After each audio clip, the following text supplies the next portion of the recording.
Almost 1 ತಿಂಗಳಾಗ್ತಾ ಬಂತು, ಸರಿಯಾಗಿ ಪಾಠ ಇಲ್ಲ. ಎಷ್ಟು ಕಷ್ಟ ಆಗ್ತಿದೆ ಎಜುಕೇಶನ್? ತುಂಬ ಕಷ್ಟ ಆಗ್ತಿದೆ ಮೇಡಮ್. ಇವಾಗ ನಾವು ಕನ್ನಡ ಮೀಡಿಯಂ ಅವರು, ನಮ್ಮ ಅಪ್ಪ ಅಮ್ಮ ಅವ್ರು ಮಕ್ಕಳು ಓದಲಿ ಅಂತ ಕಷ್ಟಪಟ್ಟು ದುಡ್ಡು ಕನ್ನಡ ಮೀಡಿಯಂಗೆ ಸೇರಿಸಿದ್ದಾರೆ. ಇಲ್ಲಿ ಬಂದು ನೋಡ್ರೆ ಟೀಚರ್ಸೇ ಇಲ್ಲ.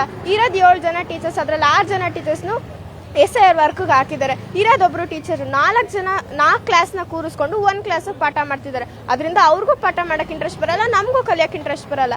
ಟೀಚರ್ಸ್ ದಿನ ಬಂದು ಹೇಳ್ಕೊಟ್ಟು ನಮಗೆ ಮ್ಯಾಥ್ಸು ಇಂಗ್ಲೀಷ್ ಎಲ್ಲ ಕಲಿಯೋದಕ್ಕೆ ಅಷ್ಟು ಕಷ್ಟ ಆಗ್ತಿತ್ತು. ಇವಾಗ ಅವ್ರು ಬರ್ತಾನೆ ಇಲ್ಲ ಅಂದರೆ ನಮ್ಗೆ ಇಂಟ್ರೆಸ್ಟೇ ಹೋಗ್ತಿದೆ. ಬರ್ತಾ ಪ್ರತಿ ವರ್ಷ ಹೇಳ್ತಾರೆ ಇಂಗ್ಲೀಷ್ ಮೀಡಿಯಮ್ ಅವ್ರು ಸ್ಟೇಟ್ ರ್ಯಾಂಕ್ಗಳು ಬರ್ತಿದೆ ಅಂತ. ಏನಂತಕ್ಕೆ ಅಂದರೆ ಅವ್ರ ಟೀಚರ್ಸ್ ಎಲ್ಲೂ ಹೋಗಲ್ಲ, ಅವ್ರಾಯ್ತು ಅವ್ರ ಪಾಠ ಆಯಿತು ಮಾಡ್ಕೊಂಡಿರ್ತಾರೆ. ಅದಕ್ಕೆ ಅವ್ರು ಚೆನ್ನಾಗಿ ಟ್ರೈನಿಂಗ್ ಕೊಟ್ಟು ಅವ್ರನ್ನ ಸ್ಟೇಟ್ ರ್ಯಾಂಕ್ ಬರೋ ಥರ ಮಾಡ್ತಾರೆ. ನಮ್ಮ ಟೀಚರ್ಸ್ನೆಲ್ಲ ಈಗ ಅವ್ರ ಕೆಲಸಕ್ಕೆ ಬಳಸ್ಕೊಂಡು ಇವಾಗ ನಮ್ಗೆ ಇಲ್ಲಿ ಅವ್ರು ಬಂದು ಪಾಠ ಮಾಡೋಷ್ಟೊತ್ತಿಗೆ ಟೈಮ್ ಓವರ್ ಆಗಿರುತ್ತೆ. ಇನ್ನೆಲ್ಲಿಂದ ನಮ್ಗೆ ಅವರು ಟ್ರೈನಿಂಗ್ ಕೊಟ್ಟು ಸ್ಟೇಟ್ ರ್ಯಾಂಕ್ ಬರೋ ಥರ ಮಾಡ್ತಾರೆ. ನಮಗೂ ಆಸೆ ಇರುತ್ತೆ ಸ್ಟೇಟ್ ರ್ಯಾಂಕ್ ಬರಬೇಕು ಅಂತ, ಆದರೆ ಗೌರ್ಮೆಂಟೇ ನಮ್ಗೆ ಅವಕಾಶ ಮಾಡಿಕೊಡ್ತಿಲ್ಲ. ಎಲ್ಲಿಂದ ನಾವು ಸ್ಟೇಟ್ ರ್ಯಾಂಕ್ ಬರ್ತೀವಿ? ದಯವಿಟ್ಟು ಹೇಳ್ತಾ ಇದೀವಿ, ನಮ್ಮ ಟೀಚರ್ಸ್ನ ನಮಗೆ ವಾಪಸ್ ಕೊಡಿ. ನಮಗೂ ಸ್ಟೇಟ್ ರ್ಯಾಂಕ್ ಬರಬೇಕು ಅಂತ ಆಸೆ ಇರುತ್ತೆ, ನಮ್ಮ ಟೀಚರ್ಸ್ನ ನಮಗೆ ವಾಪಸ್ ಕೊಡಿ. ಲೇಖನ. ಸೊ ಮತ್ತೊಂದ್ ಕಡೆ ಈಗ ಆಲ್ರೆಡಿ FAಗಳು ಸ್ಟಾರ್ಟ್ ಆಗುತ್ತೆ. FA1 ಇವಾಗ ಸ್ಟಾರ್ಟ್ ಆಗ್ಬಿಡ್ಬೇಕಿತ್ತು. ಒಂದ್ ಕಡೆ ಅದು ಕೂಡ ಲೇಟ್ ಆಗ್ತಾ ಇದೆ. ಇನ್ನೊಂದ್ ಕಡೆ ಸರಿಯಾಗಿ ನಿಮ್ ಫ್ರೆಂಡೇ ಹೇಳ್ದಂಗೆ ಮ್ಯಾಥ್ಸು ಇಂಗ್ಲಿಷ್ ಎಲ್ಲ ಟೀಚರ್ಸ್ ಬಂದ್ರೂ ಕಲಿಯಕ್ ಕಷ್ಟ. ಈಗ ನಿಮ್ಗೆ ಏನ್ ಹೇಳ್ತಾರೆ?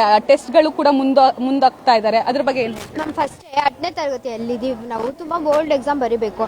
ಆದ್ರಿಂದ ನಾವು ಇವಾಗಲೇ ಪ್ರಾಕ್ಟೀಸ್ ಮಾಡೋದನ್ನ ಪಾಠಗಳು ನಡೆದ್ರದನ್ನ ತುಂಬ ಮುಂದೆ ಬರೆಯೋಕ್ಕಾಗೋದು. ಇವಾಗಲೇ ಪಾಠಗಳು ಹೋಗಿಲ್ಲ ಅಂದರೆ ನಾವು ಇನ್ನೇನು ಬರಿತೀವಿ 10th ಇನ್ನೇನು ಪಾಸ್ ಆಗ್ತೀವಿ. First English medium teachers SI ಕೆಲಸಕ್ಕೆ ಹೋಗಲ್ಲ. ಅವ್ರು ಯಾಕೆ ಮಾತ್ರ ಹೋಗಲ್ಲ? ಕನ್ನಡ ಮಾಧ್ಯಮದಲ್ಲಿ ಮಾತ್ರ ಹೋಗ್ಬೇಕಾ? ಇಲ್ಲ, ಅವ್ರು ಫಸ್ಟೇ ಕನ್ನಡ ವೀಕ್ ಇದ್ದಾರೆ, ಇನ್ನೆಲ್ಲಿಂದ ಬರೀತಾರೆ? ಅವರು ಪಾಸ್ ಆಗ್ತಾರೆ? ತೊಂದರೆ ಆಗ್ತಿದೆ. FA1 ಫಸ್ಟ್ ಈ ಥರ ಟೀಚರ್ಸ್ ಇಲ್ಲ ಅಂದರೆ ಅವರು ಏನು ಬರೀತಾರೆ?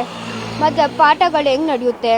ಓಕೆ, ಸೊ ನೀವೇನು ಹೇಳ್ತೀರಾ ಮೇಡಮ್? ಈಗ ಏನಂದರೆ ಈ ಥರ ಕರ್ಕೊಂಡು ಹೋಗ್ತಾರಲ್ವಾ, ನಮಗೆ ಈಗ FA1 ನೆಕ್ಸ್ಟ್ ಮಂತ್ ಬೇರೆ, ಇವಾಗ FA2 ಬೇರೆ ಬಂತು. ನಾವು ಇವಾಗ ಏನು ಕಲಿಯಲು ಮ್ಯಾಮ್ ಆಯಿತು. FA1 ಇನ್ನೇ ಆಯಿತು. ಇವಾಗ ನೆಕ್ಸ್ಟ್ ಮಂತ್ ಬೇರೆ FA2 ಬಂತು. ಇವಾಗ ನಾವು ಕಲಿಯೋದಾದ್ರೆ ಹೇಗೆ? ಪಾಠ ಬೇರೆ ಮುಂದುವರಿಗ್ತಾ ಇಲ್ಲ.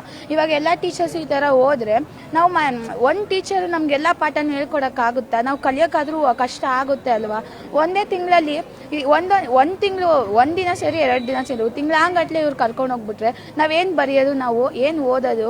ಅದಕ್ಕೆ ಮೇಡಮ್ ನಮಗೆ ನಮ್ಮ ಟೀಚರ್ಸ್ನ ಬೇಕು ಅಂತ ನಾವು ಕೇಳ್ಕೊತೀವಿ ನಿಮ್ಮಲ್ಲಿ. ಮ್ಯಾಮ್ ತೃಪ್ತಿ.